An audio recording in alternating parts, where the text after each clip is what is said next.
جی بیٹا बिस्मिल्लाहिर्रहमानिर्रहीम। कल के लेक्चर में हमने ये पढ़ा कि पाकिस्तान जब बना तो उसको इब्तदाई तौर पर किन मसाइल और मुश्किलात का सामना करना पड़ा। उसमें हमने पढ़ा था कि जो एरियाज़ मिलने थे वो पूरे नहीं मिले, जो पैसे मिलने थे वो पूरे नहीं, जो फ़ौज का सामान मिलना था वो भी पूरा नहीं मिला, जो पानी पूरा मिलना था वो भी पूरा, दरिया पूरे नहीं मिले, और जो रियासतें मिलनी थी वो भी पूरी नहीं मिली। ये हमने, और फिर जब मुहाजिरीन आए तो उनको भी मुश्किलात का सामना करना पड़ा। फिर हमें ऑफिसेज़ यानी इंतज़ामी मामलात को चलाने में भी मसाइल का सामना। तो ये बेटे वो मसाइल थे जो हमने कल के लेक्चर में पढ़े। अब बेटे पाकिस्तान बन गया। अब पाकिस्तान बनने के बाद जो पाकिस्तान के पहले गवर्नर जनरल बने वो कौन बने बेटा? क्या यानी जब पाकिस्तान बना था तो उस वक्त बेटे सदर का ओहदा नहीं होता था। अब पाकिस्तान का सबसे बड़ा जो ओहदा है वो कौन सा है? प्रेसिडेंट, सदर। उसके बाद होता है वज़ीर आज़म, प्राइम मिनिस्टर। तो उस वक्त जो सबसे बड़ा ओहदा होता था वो गवर्नर जनरल का होता था। तो कायदे आज़म यानी पाकिस्तान के सुप्रीम लीडर बन गए। कायदे आज़म पाकिस्तान बनने के बाद तकरीबन 13 मंथ ज़िंदा रहे। बोलो कितने माह? 13 मंथ, 13 माह ज़िंदा रहे। तो कायदे आज़म ने उन 13 माह में पाकिस्तान के लिए क्या क्या काम किए, ये आज का हमारा टॉपिक है। उन 13 माह में क्या किया बेटे? पहली लाइन पर पहला स्टार जहाँ बना हुआ है वहाँ पर आप हेडिंग लिखेंगे तारुफ, इंट्रोडक्शन। शाबाश। और इस इंट्रोडक्शन में ये लिखा है कि कायदे आज़म पाकिस्तान के गवर्नर जनरल बने, लियाकत अली ख़ान पाकिस्तान के वज़ीर आज़म बने। और मुझे बताओ, कल मैंने आपको बताया था पाकिस्तान का आइन या दस्तूर या कॉन्स्टिट्यूशन तो नहीं था, तो फिर हमने क्या किया था? शाबाश शाबाश। हाँ नहीं, किस एक्ट में तरमीम की थी? कल मैंने बताया था कि 1935 में, तो जब आता जो होता है बोला करें, मैंने कहा जाना आपको। 1935 में एक एक्ट बना था पूरे इंडिया के लिए, उसके अंदर तरमीम करके उसको पाकिस्तान के आइन के तौर पर ना, यानी मैंने कल आपको बताया कि ये वो एमसीक्यू था जो बोर्ड में हर सूरत आता ही आता है, लेकिन इसके बावजूद आपने मुझे जवाब नहीं दिया। अभी बेटे याद करके आया करो काम को। पाक स्टडीज़ को डेली नहीं पढ़ोगे तो ये याद नहीं होगी। इतना बड़ा सिलेबस है, इसके हर लॉन्ग क्वेश्चन को डेली बुनियाद पर, रोज़ाना की बुनियाद पर याद करो, फिर ये याद होगा, अदरवाइज़ रह जाएंगी चीज़ें।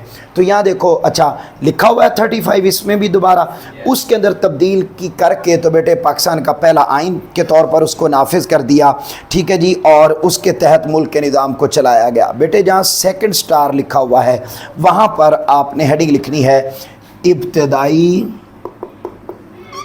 मुश्किलात पर काबू पाना। इब्तदाई मुश्किलात पर काबू पाना। इंग्लिश वाले बच्चों ने लिखना है to control early problems, to control early problems. इसमें बेटे इतनी सी बात लिखी है कि कायदे आज़म पाकिस्तान के गवर्नर जनरल बने, तो गवर्नर जनरल बनने के बाद बेटा जो इब्तदाई मुश्किलात थीं जो कल के लेक्चर में आपने पढ़ी, उन सारों को ऐसन तरीके से ओवरकम किसने किया? ये पहला काम किया। दूसरा काम क्या किया? सेकंड स्टार पर लिखेंगे कैपिटल ऑफ पाकिस्तान, पाकिस्तान का दारुल हुकूमत, पाकिस्तान का दारुल हुकूमत, कैपिटल ऑफ पाकिस्तान। बेटे कायदे आज़म ने कराची को पाकिस्तान का कैपिटल बनाया, दारुल हुकूमत बनाया। ये दूसरा काम किया। 13 माह में कितने काम किए? और यहाँ 40 सालों में भी जालिमों ने कुछ नहीं किया। तो 13 माह में लीडर ये होता है जो 13 माह में। अब ज़रा देखिएगा अगला काम क्या किया मेरा पुत्र, वहाँ आप लिखेंगे जी सेक्रेटेरिएट का क़याम, इस्टेब्लिशमेंट ऑफ सेक्रेटेरिएट,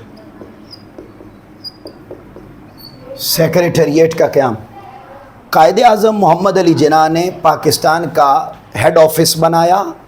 सेक्रेटेरिएट का क्या मतलब है? हेड ऑफिस बनाया। और उस ऑफिस में तमाम मुलाजमीन को नसीहत की कि काम करो मगर बंदे दा पुत्र बन के। लिखा हुआ है, देखो लिखा हुआ बंदे दा पुत्र बन के, यह क्या लिखा हुआ है? दयानतदारी और ईमानदारी से काम करने की तलकीन की। फिर बेटा अगला पॉइंट लिखेंगे, agreement with an air company, हवाई कंपनी से मुआहदा।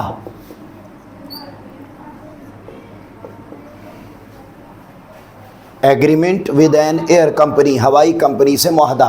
कायदे आज़म ने उस वक्त चूँकि पाकिस्तान के पास जहाज़ नहीं थे, क्या हवाई जहाज़ नहीं थे, एरोप्लेन नहीं थे, तो कायदे आज़म ने एक एरोप्लेन कंपनी के साथ एग्रीमेंट किया और जो मुसलमान ऑफिसर थे, क्या मुसलमान ऑफिसर जो गवर्नमेंट के मुलाजिम थे, उनको इंडिया से यहाँ स्पेशली बाकी अवाम के पहुँचने से पहले ट्रांसफ़र किया ताकि वो यहाँ आ जाएं और आकर सिस्टम को संभालें। देखें अगले पॉइंट पर लिखें, इंतज़ामी ढांचे का क़याम, इस्टेब्लिशमेंट ऑफ एडमिनिस्ट्रेटिव कमेटी, इंतज़ामी ढांचे का क़याम, इस्टेब्लिशमेंट ऑफ एडमिनिस्ट्रेटिव कमेटी या एडमिनिस्ट्रेटिव स्ट्रक्चर। आप जानते हैं बेटे ऑफिसेज़ नहीं थे, याद है, और मसाइल थे, तो तमाम ऑफिसर्स के ऊपर एडमिनिस्ट्रेटिव मामलात को, इंतज़ामी मामलात को चलाने के लिए एक कमेटी बनाई और उस कमेटी का हेड, अंडरलाइन करें, किसको बनाया? चौधरी मोहम्मद अली, चौधरी मोहम्मद अली को उसका हेड बनाया। फिर बेटे अगले पॉइंट पर लिखेंगे जी, हेड क्वार्टर का क़याम, establishment of headquarter, headquarter का क़याम, establishment of army headquarter भी लिख सकते हैं, आर्मी हेड क्वार्टर का क़याम।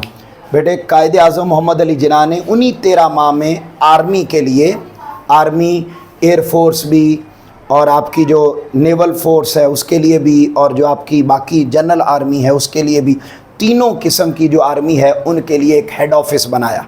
बोलो क्या बनाया? हेड क्वार्टर का मतलब है एक हेड ऑफिस बनाया। उसके बाद बेटे अगले पॉइंट पर आप लिखेंगे खारजा पॉलिसी, फॉरेन पॉलिसी, खारजा पॉलिसी, फॉरेन पॉलिसी। लो मेरे पुत्रों, खारजा पॉलिसी कहते हैं दूसरे मुल्कों से ताल्लुकात कायम करना। ऊंचा बोलो, किसे कहते हैं? ठीक है, relations with other countries.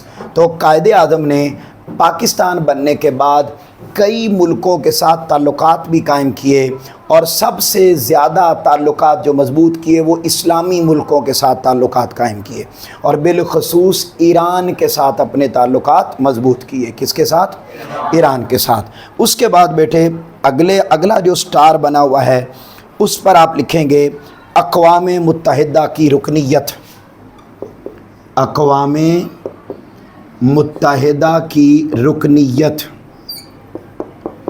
Membership of UNO, अक़वाम मुत्तहिदा की रुकनीयत जी, मेंबरशिप ऑफ UNO। बेटा ये पूरी दुनिया में ना अमन कायम करने के लिए एक इंटरनेशनल ऑर्गेनाइजेशन है जिसका नाम है अक़वाम मुत्तहिदा, UNO।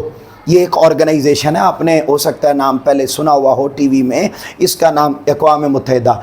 ये एक तंजीम है, जो मुल्क भी इसका मेंबर बन जाता है इस ऑर्गेनाइजेशन का, तो वहाँ के पीस को, अमन को देखना और वहाँ पुरअमन रखना उस मुल्क को इस ऑर्गेनाइजेशन की ज़िम्मेदारी होती है।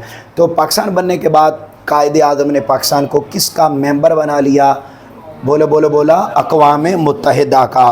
फिर बेटे अगला जो स्टार बना हुआ है वहाँ लिखेंगे एजुकेशनल कॉन्फ्रेंस, तालीमी कॉन्फ्रेंस। फिर कायदे आज़म मोहम्मद अली जिन्ना ने बेटे तालीमी कॉन्फ्रेंस वो मुनाकिद की और ज़ोर दिया कि पाकिस्तान का सिस्टम तब ही आगे बढ़ सकता है जब यहाँ के लोग बेटा क्या होंगे? तालीम याफ्ता। ऊंचा बोलो, क्या? तालीम याफ्ता होंगे। लो मेरा पुत्र, उसके बाद आपने अगली हेडिंग लिखनी है,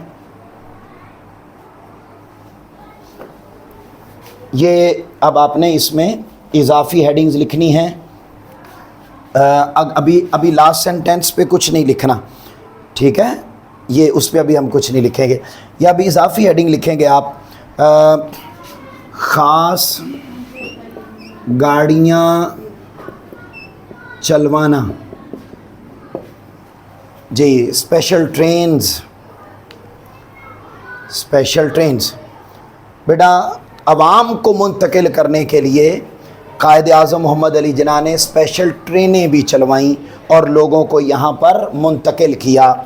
اگلا پوائنٹ آپ لکھیں گے بیٹا اسلحہ فیکٹری کا قیام، اسٹیبلشمنٹ آف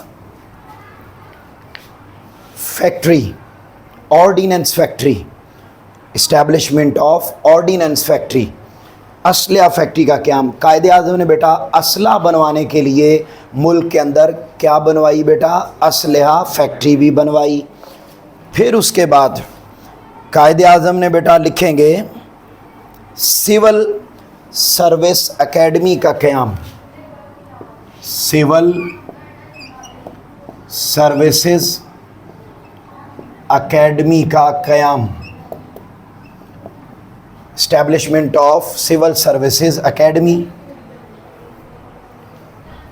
پھر اسی طرح قائد اعظم نے سول سروس اکیڈمی بنائی۔ پھر بیٹا فارن سروسز، قائد اعظم محمد علی جناح نے فارن سروسز کا بھی آغاز کیا، فارن سروسز کا بھی آغاز کیا۔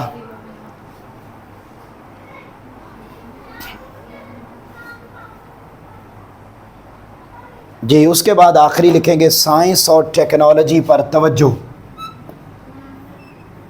سائنس اور ٹیکنالوجی پر توجہ، focus on science and technology. Quaid Azam نے سائنس اور ٹیکنالوجی پر بھی خصوصی توجہ دی۔ اس کے بعد بیٹے جو آخری لائن بک کے اوپر رہ گئی تھی اس کے اوپر آپ نے لکھ لینا ہے خلاصہ کلام، کنکلوژن۔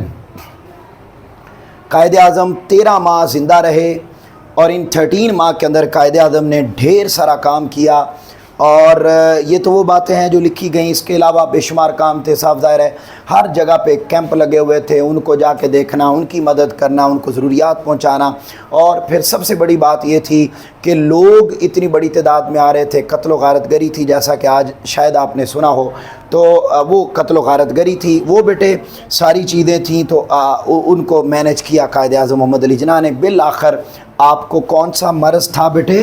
ٹی بی کا مرض تھا، اور اسی مرض میں آپ 11 سپٹمبر 1948 کو وفات پا گئے۔ یہ بیٹے آپ کا شارٹ کویسچن ہے جو پچھلے لانگ میں بھی گزرا ہے۔ آپ سے پوچھا جائے گا کہ قائد اعظم محمد علی جناح کب اور کیسے فوت ہوئے، تو ٹی بی کا مرض تھا، اس کی وجہ سے 11 سپٹمبر 1948 کو قائد اعظم دنیا سے رخصت ہو گئے۔ یہ بیٹے آپ کا ایک کمپلیٹ لانگ کویسچن ہے، بہت آسان ہے۔ قائد اعظم سے متعلق جتنے لانگ کویسچن تھے وہ مکمل ہو گئے ہیں، تو یہ قائد اعظم والے کویسچن بہت امپورٹنٹ ہیں۔ بیٹا گھر جانا ہے، بالکل یاد بھی نہیں کرنا، سوچنا بھی نہیں کہ پاک اسٹڈی نام کی کوئی کتاب ہے، کوئی ضرورت نہیں پڑھنے کی۔ بیٹا فرشتے اتریں گے بورڈ میں اور انشاءاللہ وہ پھر آپ کا پیپر لکھ دیں گے۔